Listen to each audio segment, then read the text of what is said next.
बूझा हुआ मुनि धर्म दीप को संयम घृत से जला दिया।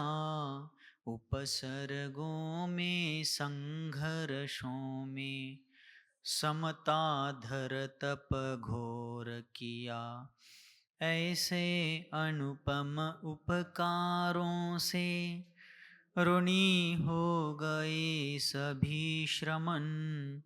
शांति सागराचार्य देव को मेरा बारंबार नमन। मेरा बारंबार नमन। पंच परमेष्ठी भगवान की, द्वादशांग जिनवानी माता की, चारित्री चक्रवर्ती समाधि सम्राट मुनिकुल पितामह धर्म साम्राज्य नायक 20वीं शताब्दी के प्रथम आचार्य भगवान श्री शांति सागर जी मुनि महाराज के, परम पूज्य आचार्य भगवान श्री विद्यासागर जी मुनि महाराज के, दीक्षा गुरु शांत मूर्ति वात्सल्य रत्नाकर गुरुवर आचार्य भगवान श्री सन्मति सागर जी मुनि महाराज के, पूज्य आचार्य श्री वर्धमान सागर जी मुनि महाराज की, पूज्य निर्यापक श्रमण मुनिवर श्री वर्धमान धर्म सागर जी मुनि महाराज की, अहिंसा परमो धर्म की,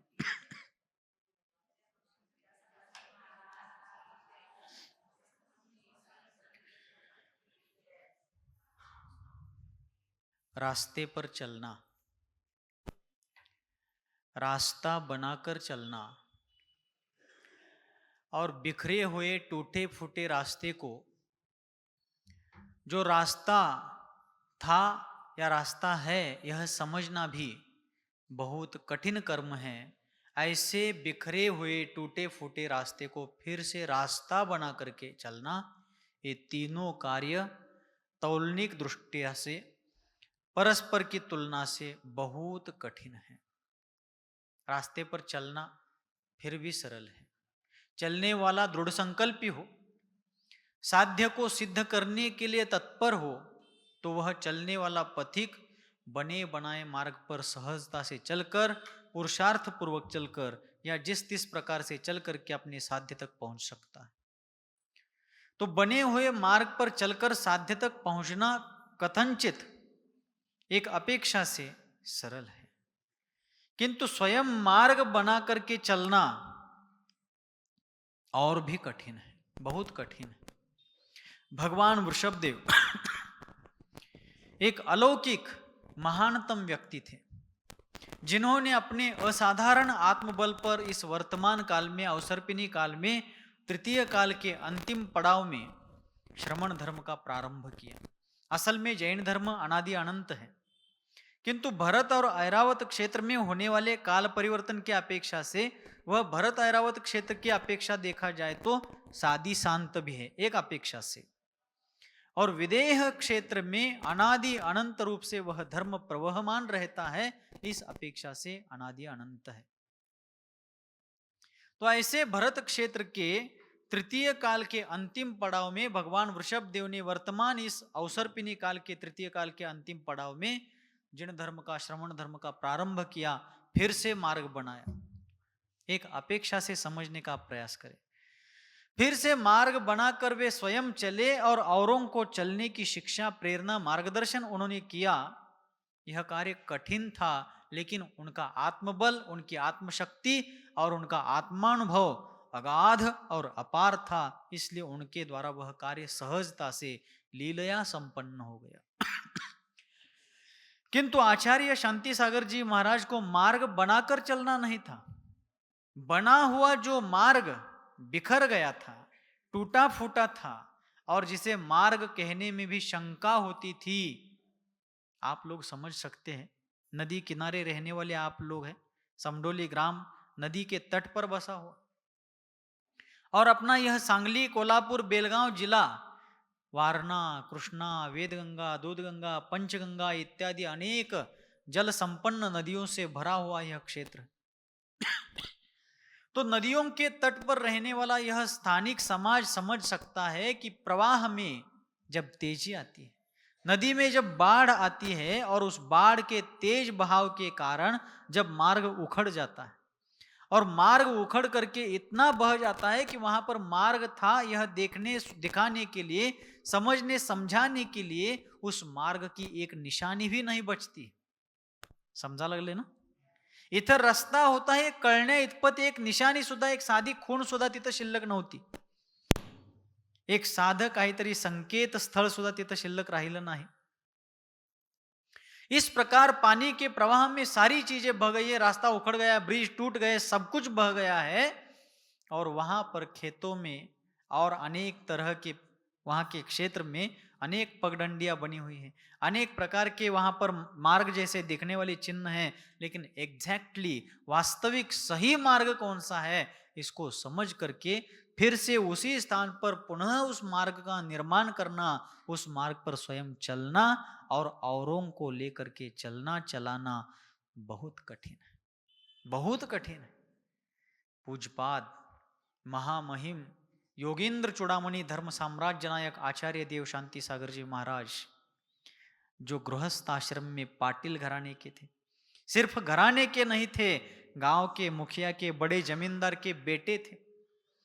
कल मैंने बताया था ठीक उसी प्रकार राव राजा सरसेठ हुकुमचंद जी, जिनकी गाड़ियां सोने के धातु से बनी थी, जिनके महल, जिनके भवन, जिनकी वास्तुएं और जिनका वैभव राजा को भी लज्जित करे ऐसा जिनका ऐश्वर्य था, ऐसे राव राजा सरसेठ हुकुमचंद और भागचंद जी सोनी जैसे लोग जिनके चरणों में अपनी पलके बिछा रहे थे ऐसे आचार्य शांति सागर जी महाराज अंग्रेजों के पुलिसकर्मी के द्वारा रोका टोकी करने पर रास्ते पर बैठ गए। दिल्ली के राजपथ पर वे स्वयं बैठ गए, दिल्ली के राजमार्ग पर वहीं पर बैठ गए, क्योंकि दिल्ली के राजमार्ग पर बैठ करके वे महावीर के महामार्ग को पंचम काल के अंत तक समुन्नत, संवर्धित और सुरक्षित रखना चाहते थे। इसलिए मार्ग पर चलना, मार्ग बनाकर चलना इससे भी कठिन है। बिखरे हुए, टूटे फूटे, यत्र तत्र फैले हुए मार्ग को फिर से एक धारा में बांध करके उसके ऊपर स्वयं चलना और अनुयायियों को चलाना बहुत कठिन। इन तीन में से आचार्य शांति सागर जी के सामने तीसरा विकल्प चुनने का चैलेंज था। मार्ग तो बनाया था भगवान वृषभदेव ने, लेकिन बना हुआ वह मार्ग अंग्रेजी सत्ता के सामने, मुगलों के जुल्मों के आगे और पंचम काल के थपेड़ों के कारण और भयंकर मिथ्यात्व, कषाय और अंधश्रद्धा के प्रवाह में वह मार्ग टूटा फूटा बिखरा हुआ था। उस मार्ग को फिर से महामार्ग बनाने के लिए उन महामहिम आचार्य देव ने अपने जीवन को, अपने प्राणों को, अपनी प्रतिष्ठा को बार बार दांव पर लगाया, बार बार उसका बलिदान दिया और अपना योगदान बलिदान दे करके आज जो कुछ भी जैन वैभव, आज जो कुछ भी श्रामण्य हम देख रहे इस भारतीय वसुंधरा पर, उसका सर्वोत्कृष्ट और संपूर्ण श्रेय यदि किसी को जाता है तो वह आचार्य देव शांति सागर जी महाराज के चरणारविंद में जाता है। इसलिए मैंने कल भी कहा था, पीछे भी कहा था कि आचार्य शांति सागर जी थे इसलिए सारे सागर है, शांति सागर नहीं तो कोई सागर तो छोड़ो नदी नाले भी नहीं मिलेंगे। यह उन्हीं की देन। सामान्य परिस्थिति में आज यहाँ कोई भी दंगा धोपा नहीं है, कोई जातीय समस्या नहीं है, जातीय कलह नहीं है। ऐसी स्थिति में यहाँ आकर के धर्म प्रभावना में हमने बहुत की, शताब्दी महोत्सव हमने मनाया, ऐसा कहना ये तो बचकाना हरकत है। असली पुरुषार्थ तो वह है जो संघर्ष में भी हर्ष का वातावरण निर्माण करता हो। किसी विचारक ने एक जगह पर कहा है, वे कहते हैं कांटों में भी फूल की तरह खिले वही जीवन है। सुन रहे क्या कहा? कांटों में भी फूल की तरह खिले वही जीवन है, पत्थर सहकर भी जो वृक्ष की तरह फले वही जीवन है।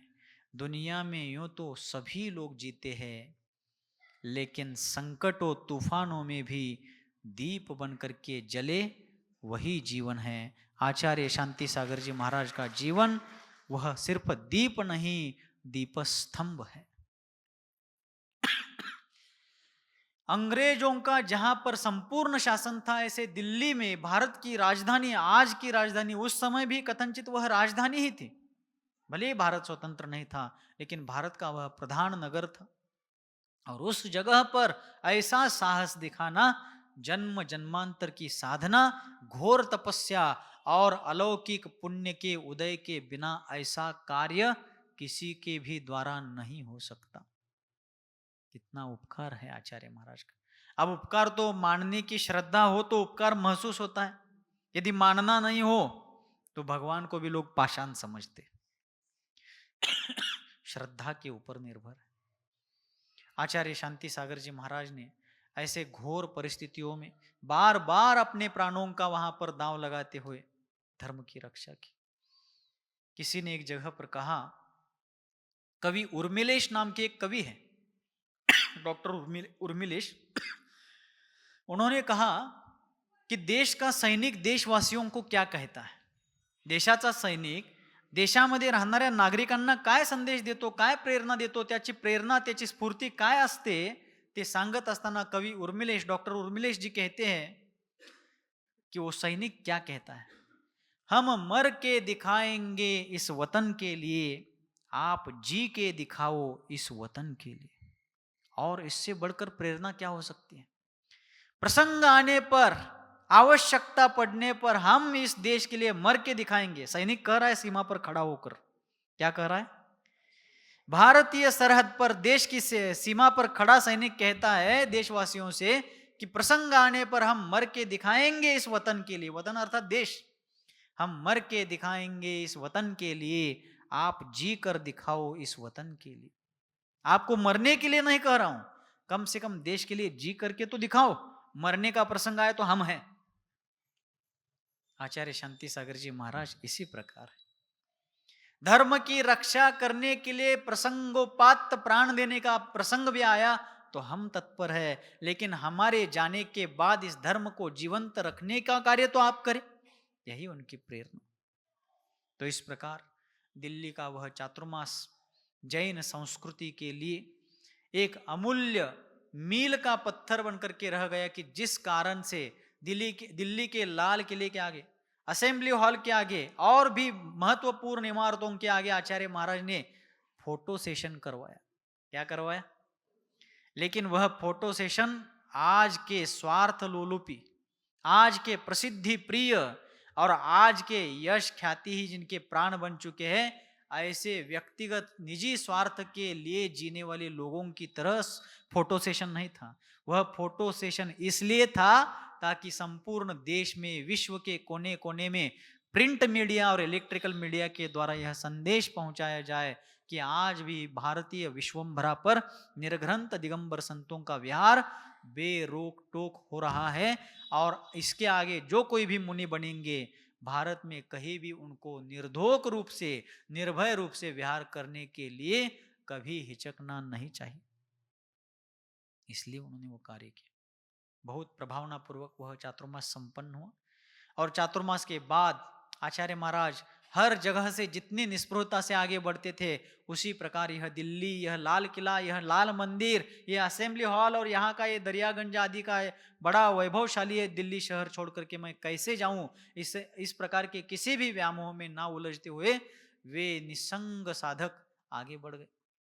गुड़गांव रेवाड़ी विहार करते करते आचार्य महाराज अलवर संस्थान में पहुंच गए, अलवर रियासत में पहुंच गए, और वहां भी उनका स्वागत बहुत जल्लोष पूर्वक, बहुत आनंद पूर्वक, बहुत ही उत्साह पूर्वक किया गया। अलवर में भी बहुत आनंद पूर्वक धर्म प्रभावना हुई। बड़े बड़े प्रशासकीय अधिकारी उनके साथ चर्चा के लिए आते थे, बड़े बड़े दरबारी लोग उनके चरणों की धूल मस्तक पर लगाने के लिए लालायित रहते थे, और गणमान्य जनमान्य लोग आचार्य महाराज का उपदेश सुनने के लिए बहुसंख्य रूप में वहां पर उपस्थित होकर के उनके उपदेशों से प्रभावित होकर के व्रत संयम को धारण करके अपने जीवन को सफल बनाने के लिए निरंतर तत्पर थे। और उसी समय एक ब्राह्मण प्रोफेसर आ गए अलवर में। ये घटना है 1932 की। कब की है? ईस्वी सन 1932 की घटना है। और आचार्य महाराज जब अलवर नगर में विराजमान थे, जयपुर से 100-125 किलोमीटर दूर है राजस्थान में, तो अलवर में जब आचार्य महाराज विराजमान थे, धर्म प्रभावना चल रही थी, तत्व चर्चा, तत्वोपदेश चल रहा था, उसी समय एक ब्राह्मण प्रोफेसर आते हैं, बड़ी श्रद्धा भाव से आते हैं। कोई सांप्रदायिक द्वेष, कोई सांप्रदायिक विद्वेष से नहीं आकर के वे बड़े ही श्रद्धा पूर्वक आचार्य देव के चरण कमलों में पहुंचते हैं और आकर के उन्होंने विनम्रता पूर्वक निवेदन किया कि महाराज, क्या दूध को, दुग्ध से बने हुए व्यंजनों को, दुग्धाहार को अहिंसक मानना उचित है? काय दुधाला शाकाहारामध्ये घेणं योग्य आहे का? प्रश्न काय विचारला त्यांनी? ब्राह्मण विद्वानांनी आचार्य महाराजांना प्रश्न विचारला की महाराज, दूध आणि दुधापासून बनलेली व्यंजन याला शाकाहार मानणे, अहिंसक मानणे उचित आहे? कारण जापान में, चीन में और भी अनेक देशों में आज दूध को और दूध से बने हुए अन्न पदार्थों को ग्रहण करना वर्ज्य माना जाता है, त्याज्य माना जाता है, विचारकों के द्वारा उसका निषेध किया जाता है। तो क्या आपने भारत में दूध को आहार में अहिंसक और शाकाहार के रूप में स्वीकार करना उचित है? और आप भी आहार में दूध लेते हो ऐसा हमने सुना है। ऐसा प्रश्न उन ब्राह्मण प्रोफेसर ने आचार्य देव के सम्मुख प्रस्तुत किया। आचार्य शांति सागर जी महाराज आगम चक्षु साधु थे, आगम ही उनके नेत्र थे। आचार्य शांति सागर जी महाराज आगम प्रमाण से चलने वाले प्रामाणिक संत थे। उनके लिए आगम की आज्ञा से आगे कुछ भी नहीं था। लेकिन प्रश्नकर्ता जो था वह जैनेतर था, इसलिए उनको आगम की भाषा में समझाना ही संपूर्ण उत्तर नहीं हो सकता था, क्योंकि वो जैन आगम को समझते नहीं थे। इसलिए आचार्य महाराज ने आगम को आधार बनाकर और व्यवहार को प्रधान बना करके उनको उत्तर देना उचित समझा। और आचार्य महाराज ने उनसे प्रश्न पूछा कि महाशय, क्या आप गंगा के जल को पवित्र मानते हैं? क्या पूछा? क्या आप गंगा जल को पवित्र मानते हैं? तब उन ब्राह्मण महाशय ने कहा, जी महाराज, हम गंगा के जल को पवित्र मानते भी हैं और उसको अत्यंत आदर के साथ पीते भी हैं। कौन कहते हैं? ब्राह्मण महाशय कहते हैं, प्रोफेसर महाशय कहते हैं कि हम गंगा जल को पवित्र मानने के साथ साथ उसका प्राशन भी करते हैं। इतना ही नहीं, जब हमारे वैदिक परंपरा का कोई अनुयायी अंतिम क्षण बिता रहा हो तो उसके मुख में भी हम लोग गंगा जल डालते हैं। काड़ा लागले, ध्यान से सुनना है। गंगा जल उसके मुख में हम डालते हैं अंतिम समय में। तब आचार्य महाराज ने उनसे फिर प्रश्न किया, जब आप गंगा के जल को पवित्र मानते हैं, जीवन में यथासंभव जब भी प्रासंगिक कार्यों के निमित्त से, धार्मिक कार्यों के निमित्त से प्राशन भी करते हो और मृत्यु सम्मुख किसी व्यक्ति को मरण के प्रसंग में गंगा जल पिलाते भी हो, तो एक बताओ, गंगा के जल में, गंगा नदी में मगरमच्छ, मछलियां, कछुए और भी अनेक प्रकार के जलचर जीव रहते हैं या नहीं? जी महाराज, रहते हैं। तो महाराज ने कहा उनका जन्म भी वहां होता है, बहुतों का मरण भी उसी पानी में होता है, जलचर प्राणियों का। और जीवन भर उस जल में रहने वाले वे प्राणी अपने जीवन काल में कितने ही बार उस जल में मल मूत्र आदि विसर्जन करते हैं। ऐसा सब होते हुए भी और काशी के घाटों पर आधे कच्चे जले हुए शव भी गंगा के नदी में जलते हुए वैसे ही ढकेल दिए जाते हैं। और भी कितने ही प्रकार की अपवित्र वस्तुएं उस गंगा में बहती जाती है, फिर भी आप उस गंगा के जल को पवित्र मान करके पीते हो, मरने वाले को पिलाते हो। ये कैसे? क्या अब आचार्य महाराज के युक्तिपूर्ण तर्क के सामने वे प्रोफेसर, आचार्य शांति सागर जी का लौकिक विद्यालयीन अध्ययन कितना हुआ था? सिर्फ चौथी कक्षा। कौन सी? वैसे प्रोफेसरों की तुलना में देखा जाए तो वो अनपढ़ ही थे, विद्यालयीन शिक्षा की अपेक्षा से देखा जाए तो। लेकिन चौथी कक्षा पढ़े हुए आचार्य शांति सागर जी महाराज का लौकिक शिक्षण अत्यल्प होते हुए भी महाविद्यालयों में पढ़ाने वाले प्रोफेसर भी उनके युक्तिपूर्ण आगम प्रमाणित तर्क के सामने निरुत्तर हो गए, क्योंकि उनको उत्तर देने वाला साधक लोकोत्तर था। वे शांत हो गए। तब आचार्य महाराज ने कहा कि महाशय, गाय और भैंस आदि जो दुधारू पशु है, उनका दूध बछड़ों को पिलाए बिना यदि निकाल करके उपयोग में लिया जाता है तो गलत बात है। बछड़ों के हिस्से का दूध उनको पूर्ण रूप से पिलाना चाहिए, फिर ही उसके पालक को दूध निकालना चाहिए। यह एक व्यवस्था है। आज कोई व्यक्ति अपने व्यक्तिगत स्वार्थ, धन संचय के लिए ऐसा कार्य करता हो कि बछड़ों को सिर्फ पनेऊ छोड़ने तक, पाना घालण्यापुरतं यदि वहां लेकर जाते हैं और वापस लेकर आते हैं तो गलत बात है। लेकिन असल में बछड़ों के हिस्से का दूध उन्हें छोड़ करके बाकी का दूध गाय भैंस आदि दुधारू पशुओं का निकाल लेना अनुचित नहीं है, अन्यायपूर्ण नहीं है। बछड़ों के मृत्यु के बाद भी यदा कदाचित गाय भैंस के बच्चे मर भी जाते हैं, तब भी वे दूध देते हैं। अब बच्चा नहीं है इसलिए दूध को छोड़ना उचित है क्या? आचार्य महाराज ने यह भी तर्क रखा। दूसरी बात, गाय भैंस आदि दुधारू पशुओं का जो दूध का कोठा होता है उनके शरीर के भीतर, वह स्वतंत्र होता है। उसमें रक्त मांस आदि मिलने का कोई अवसर नहीं होता, कोई चांस नहीं होता। मेरी तरफ ध्यान है आप सबका। मेरा हाथ है, हथेली है, ये क्या है?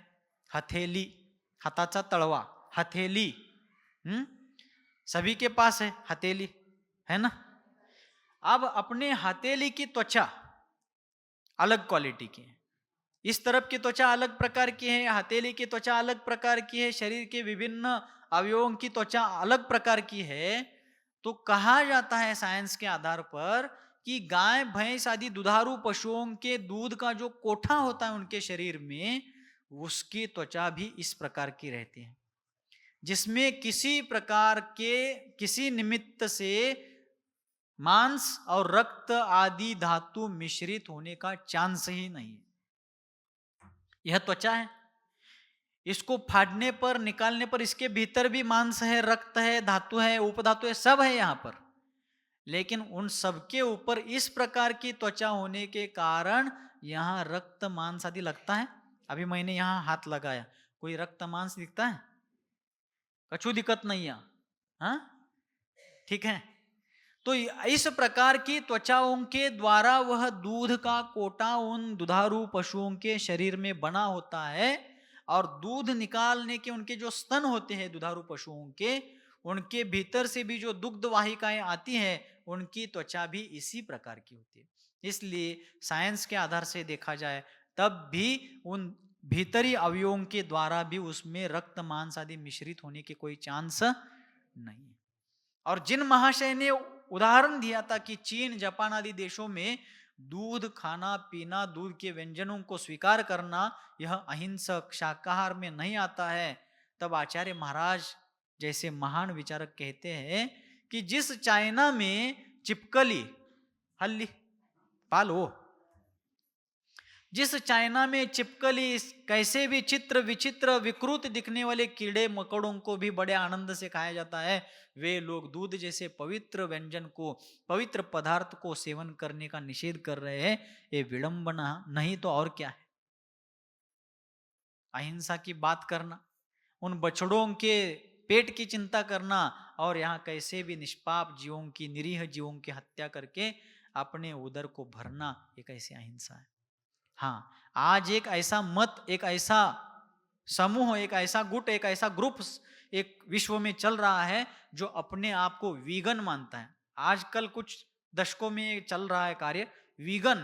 वीगन का अर्थ है पशुओं के द्वारा जो दूध आदि मिलता है, तो दूध से बने हुए किसी भी, दूध के साथ साथ किसी भी दूध के बाय प्रोडक्ट का सेवन नहीं करते वे लोग। दूध, दही, छाछ, नवनीत या घी आदि जो कोई भी दूध और दूध से बने हुए पदार्थ, उनका सेवन नहीं करते, क्योंकि वो दूध को हिंसक मानते हैं एक अपेक्षा से, या बछड़े की चिंता करते हैं। लेकिन उसके सबके उत्तर आचार्य महाराज ने उन प्रोफेसर महाशय को दिए हैं, उनके सभी के उत्तर उसमें।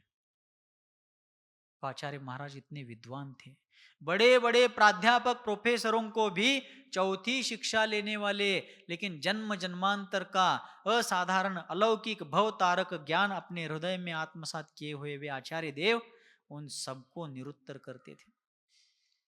फिर अलवर से विहार करते करते आचार्य देव के चरण कमल महावीर जी में आ गए।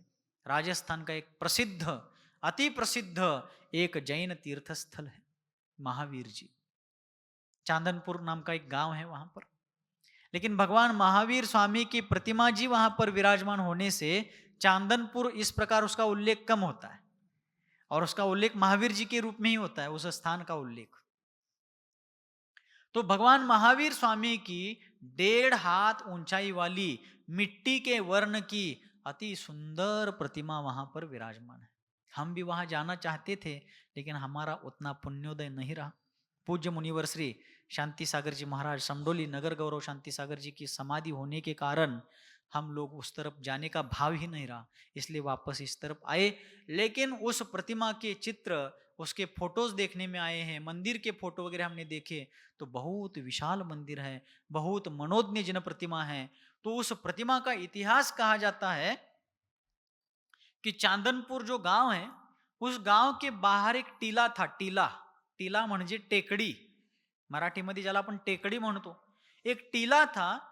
और एक ग्वाला, उस गांव में जो पशुपालक थे उनमें से एक ग्वाला, जो गाय पालक गोपाल था, उसकी एक गाय रोज वहां जाकर के उस टेकड़ी पर उस गाय का, उस प्रतिमा का कैसा ऋणानुबंध होगा, पूर्व जन्म में उस गाय का उस प्रतिमा के साथ कैसा संबंध था क्या पता नहीं, लेकिन वह गाय उस टेकड़ी पर जाती थी और जहां पर प्रतिमा थी उस प्रतिमा के ऊपर वह अपने स्तनों से दुग्ध धारा छोड़ती थी।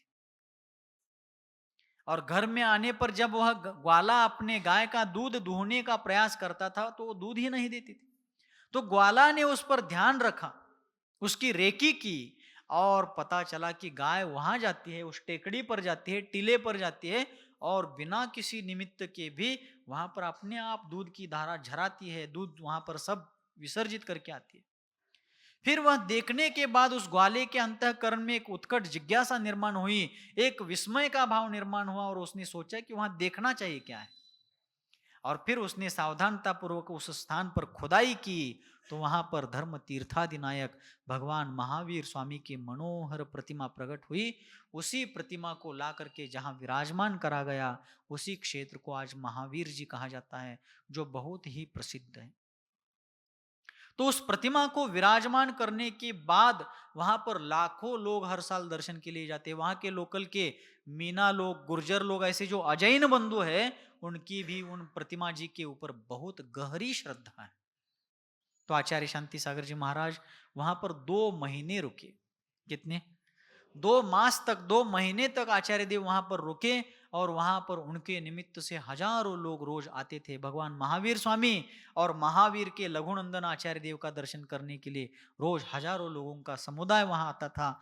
आचार्य महाराज का उनको सभी को उपदेश था कि आप सभी लोग सिर्फ वीर प्रभु की प्रतिमा का दर्शन मत कीजिए।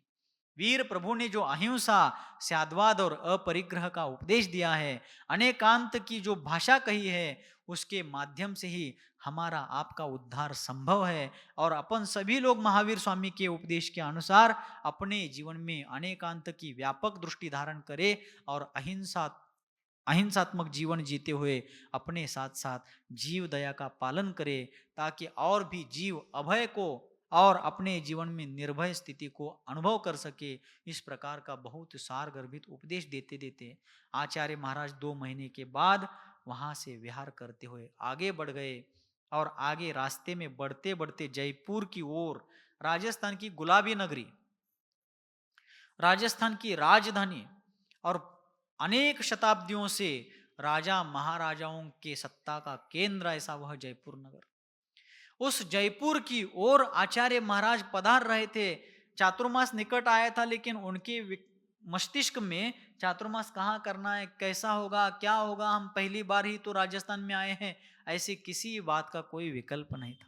जिन्होंने अपने प्राणों के जीवंत रखने का विकल्प कभी नहीं किया, मैं जीवंत रहूं, ऐसे धर्म संकटों में कभी मेरा प्राण हरण ना हो जाए, इसकी चिंता जिन्होंने कभी नहीं की, तो चातुर्मास कहाँ और कैसे होगा इसकी चिंता वे क्यों करेंगे।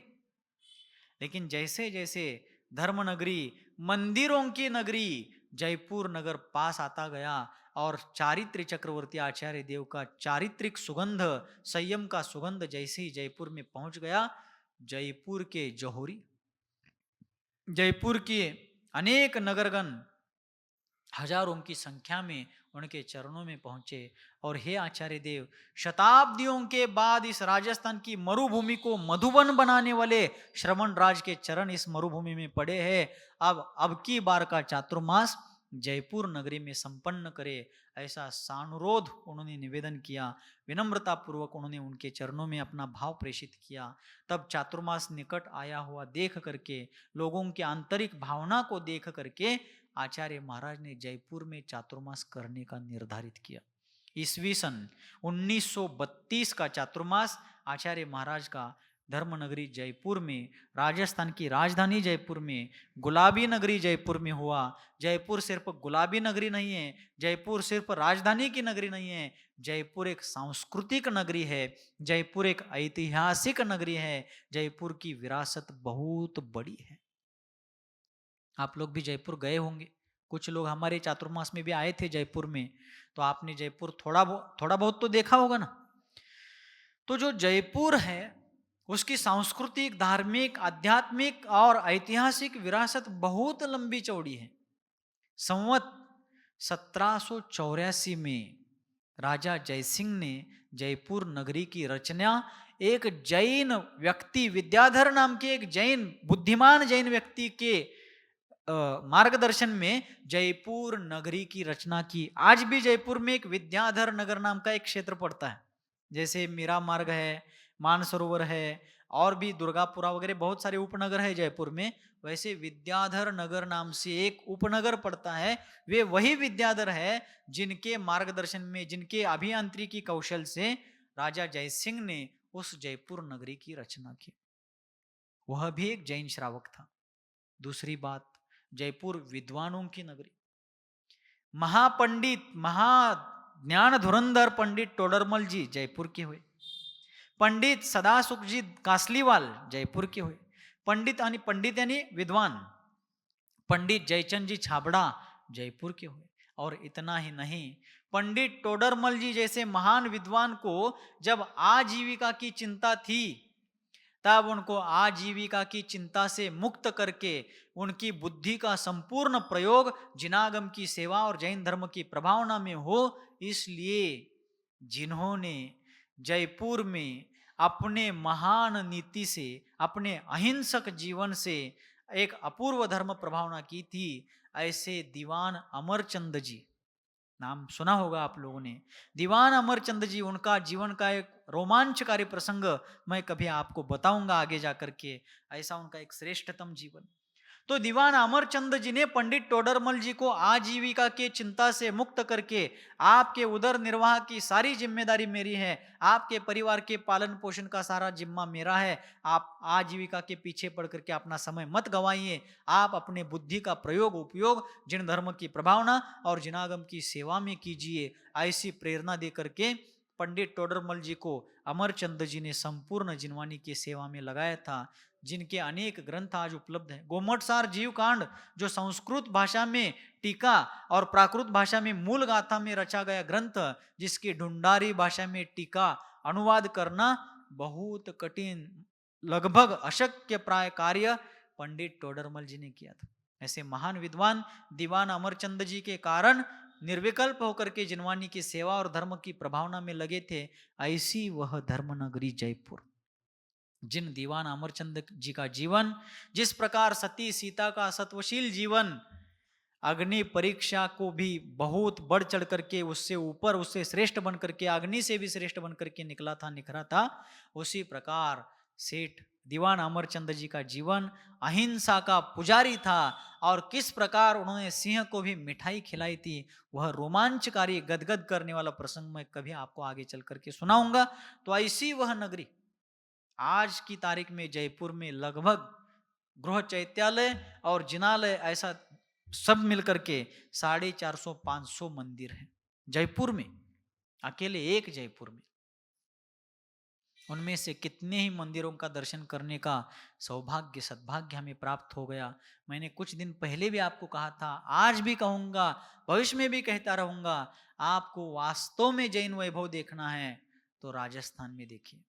दक्षिण में भी है ऐसा कहते हैं, लेकिन मेरा कभी दक्षिण में जाकर के दर्शन करने का पुण्योदय अभी नहीं हो पाया है, आगे देखेंगे जैसा भी हो। लेकिन राजस्थान में जो जैन स्थापत्य कला है, राजस्थान में जो मंदिर है और राजस्थान में जो ऐतिहासिक जैन वैभव है, जरूर जरूर जरूर एक बार आप लोग सभी लोग दर्शन करिए। कैसे मंदिर बने हैं जोहरी बाजार में, चौबीसी महाराज का दर्शन मंदिर, और ठोलियों का मंदिर जहां आचार्य महाराज ने चातुर्मास किया जोहरी बाजार में, उसी मंदिर से 25-30 कदम के अंतराल पर और एक मंदिर है जहां पर बहुत बड़ी जगह में अकृत्रिम चैत्यालय कैसा होता है, नंदीश्वर द्वीप का अकृत्रिम चैत्यालय हो, पंचमेरु की अकृत्रिम चैत्यालय हो, और भी 3 लोक में जो कुछ भी अकृत्रिम चैत्यालय है, उनकी रचना कैसी होती है, उसकी प्रतिकृति वहां जीवंत दिखती है। आपण अर्धा गुंठा म्हणतो ना, अर्धा गुंठा, अर्धा पाऊन गुंठा जागा असेल ते, लगभग 500-700 स्क्वायर फुट जगह होगी वो, एक बड़ा कमरा है और उसमें अकृत्रिम चैत्यालय की संपूर्ण प्रतिकृति, उसमें क्या क्या होता है, तोरण द्वार, परकोटा, शिखर, ध्वजा, प्रतिमा कैसे होती है, क्या होती है, बावड़ी कैसी होती है, तोरण द्वार कैसा होता है, सब कुछ टोटली वहां पर आप लोग जरूर एक बार दर्शन करिए। जयपुर के मंदिरों में पुराने पुराने ताड़पत्रीय ग्रंथ, पांडुलिपियां सैकड़ों हजारों की संख्या में हमने देखी। जयपुर के मंदिरों में सुंदर सुंदर ऐसी प्रतिमाएं हैं और ऐसे पाषाण से बनी है जिस पाषाण से सोने की परीक्षा की जाती थी। कसौटी का पत्थर, सोने की कसौटी जिस पाषाण से की जाती है ना, उस पाषाण के, कसौटी के पाषाण से बनी हुई प्रतिमाएं हमें अपने आंखों से वो देखने के लिए मिला। लोगों ने अपने हाथ की अंगूठियां निकाल करके स्वच्छ जल से, प्रासूक जल से धो करके उस पाषाण पर घिस के दिखाई है। ऐसी प्रतिमाएं जयपुर के मंदिर में बनी हुई है। बड़े बड़े विशाल आकार वाले यंत्र, जो विनायक यंत्र, गणधर यंत्र वगैरह होते हैं, ऐसे बड़े बड़े यंत्र, अतुलनीय वैभव। ऐसा जयपुर का परकोटा, लालजी सांड का रास्ता, जयपुर का जौहरी बाजार, इसमें बने हुए मंदिर और शेखावाटी अंचल के मंदिर, आप लोगों से पुनः पुनः आग्रह कि आप लोग जरूर दर्शन करें। तो उस जयपुर में आचार्य महाराज का आगमन हो गया और जौहरी बाजार के बीचों बीच ठोलियों वाला मंदिर जो कहलाता है, उस मंदिर में उनका, उन महामहिम आचार्य महाराज का सत्संग चातुर्मास हुआ। आज उस बात को स्मरण करते हुए मुझे कहने में बड़ा हर्ष होता है कि उस समय के जयपुर के जौहरियों ने जीवन भर हीरे, मानिक और मोतियों की परीक्षा की थी, लेकिन उस साल उन्होंने चिंतामणि रत्न को परखा था। जो चिंतामणि रत्न अर्थात आचार्य शांति सागर जी महाराज, जिनके चरणों का स्पर्श करके उनका जीवन भी पारस जैसे हो गया, अत्यंत आनंदमय हो गया। ऐसे आचार्य महाराज का चातुर्मास ईस्वी सन 1932 में जयपुर नगर में हुआ। आसपास के मंदिरों का दर्शन भी वे चातुर्मास में करते रहे और जयपुर के जैन समाज में वहां की स्थानीय स्थितियों के कारण, राजसत्ता की निरंकुशता के कारण और विचित्र मानसिकता के कारण कुछ शताब्दियों के, दशकों के पहले जो विकृति आई थी, उसका निराकरण करते हुए श्रावकाचार का बीज अर्थात नित्य जिन दर्शन, पानी छान करके अर्थात जलगालन पूर्वक उसका उपयोग करना, प्रयोग करना, और रात्रि भोजन, त्याग इत्यादि, व्रत, संयम, अनुव्रत आदि का सदाचार का, देश संयम का बीजारोपण आचार्य देव करते गए और एक बहुत व्यापक स्तर पर जैन समाज में वहां पर प्रभावना हुई थी। लेकिन कुछ दशकों के, शताब्दियों के पहले जयपुर जैन समाज, जो वास्तविक जयपुर को जैनपुर कहा जाता था, ऐसा कहा जाता है, उस जयपुर के जैन समाज में राजसत्ता की लहर के कारण, राजसत्ता की विक्षिप्तता के कारण किस प्रकार सांप्रदायिक धार्मिक द्वेष के कारण विकृति लाई गई, इसकी चर्चा अपन अग्रिम सत्र में करते हैं। बोलिए गुरुवर आचार्य भगवान श्री शांति सागर जी मुनि महाराज की, गुरुवर आचार्य भगवान श्री सन्मति सागर जी मुनि महाराज की, अहिंसा परमो धर्म की, बोधि समाधि परिणाम शुद्धि, स्वात्मोपलब्धि शिव सौख्य सिद्धि, चिंतामणिं चिंतित वस्तु दाने, त्वां वंदमानस्य ममास्तु देवी। नवजाप्य।